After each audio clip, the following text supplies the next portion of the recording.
What is poppin' YouTube? Back again with another video. There's only a few things in life we love more than trades. That's food, that's our family. But trades make the most sense to give us that little adrenaline rush when you can make a great deal. And so today we're going to be talking about some buy low candidates, some players that you should be targeting in your trades, but also talking about some players that you should trade away. So hit that like button, hit that subscribe button if you're new, and let's go.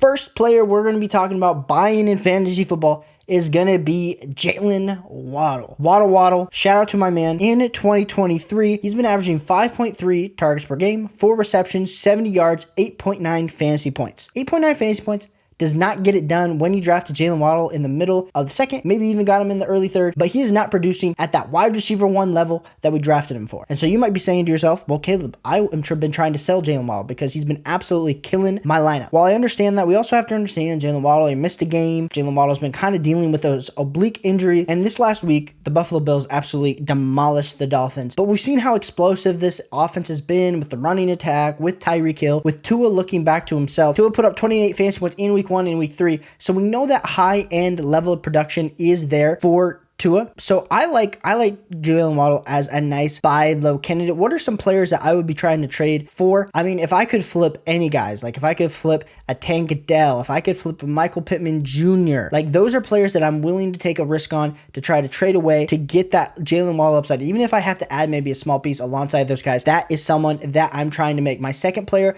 that I'm trading for currently still is Jahmyr Gibbs. Now, did Jahmyr Gibbs absolutely poop the bed and watch David Montgomery take all those carries, take all those touchdowns?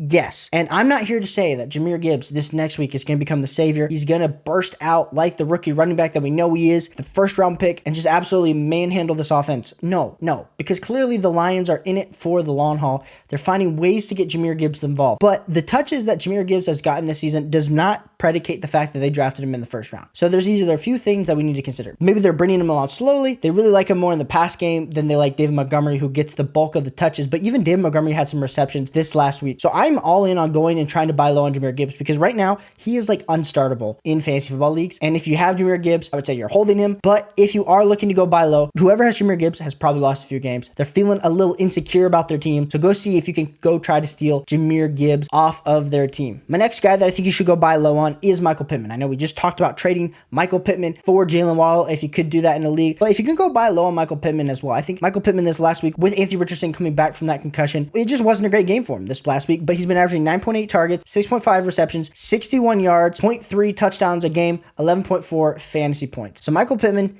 elite level fantasy football producer. And a lot of people are going to be looking at last week and saying, well, that's the Michael Pittman I expected. The ones that we saw the previous 3 weeks is not. I think Michael Pittman is here to stay. I think I was wrong on the pre-draft process with Michael Pittman. I can acknowledge that, but I think Michael Pittman, very great trade for candidate. Another trade for candidate is going to be Amari Cooper. Had an absolute poop game this last week because DTR came in instead of Deshaun Watson. And that's all we need to know. 7.8 targets per game, 4.5 receptions, 65 yards, 10.2 fantasy points per game is what Amari Cooper has been averaging. Go see what Amari Cooper is going to cost because I still think Amari Cooper has elite level upside as a high-end wide receiver 2, if not in back-end wide receiver 1 that he's been producing on a week-by-week basis. So go see what Amari Cooper costs because I do like Amari Cooper. My next 2 players we're going to be talking about are both in the NFC North. We have Jordan Addison and Christian Watson. Jordan Addison put up glorified 0 points on the scoreboard game. It wasn't great for my man Jordan Addison after the previous few weeks where he caught a touchdown in each of those games. And Jordan Addison was starting to become almost like a must-start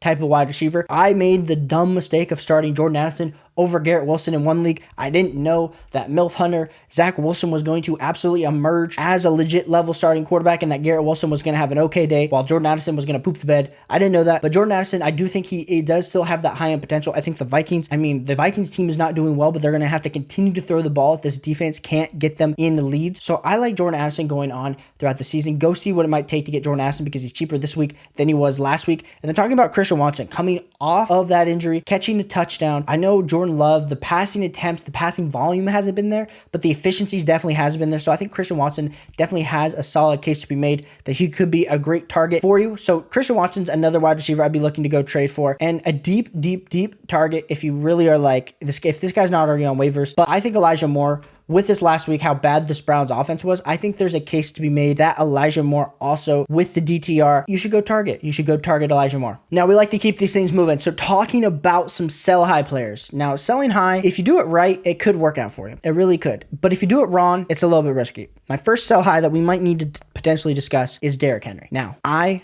own a bunch of Derrick Henry, and I'll be honest, I view him more as a hold, but he's kind of moved into the sell category. So depending on what you can get for Derrick Henry, you might have to end up looking at Derrick Henry as a sell, because he's just not getting on the field to the extent the Titans offense isn't good. And so he's not getting the volume and the offense isn't good. Now, this last week had a pretty good game. So you'd almost be selling high on it. But I just think with Tyjae Spears continuing to get so much snap share, I mean, last week's Tyjae Spears outsnapped Derrick Henry. Now, I heard reports that Derrick Henry was dealing with some toe issue. And so that's the reason that he wasn't on the field as much and Tyjae Spears was. But I think Derrick Henry, we need to be aware of the fact that his age as a running back, the running back clip is occurring. Is it happening right now to the extent that maybe other running backs happen? No. Is Derrick Henry still going to be a starter by the end of the season? Yes. But what is that level of upside? Could you sell him now and get a better league winner down the stretch? I think those are all discussions that you have to have with yourself. So saying that he's so high, it's easy for me just to say that and then not give you any offers. But really, it's just going to depend on your league mates, how they view Derrick Henry. Because if someone views Derrick Henry like at the second round running back, that they probably took him,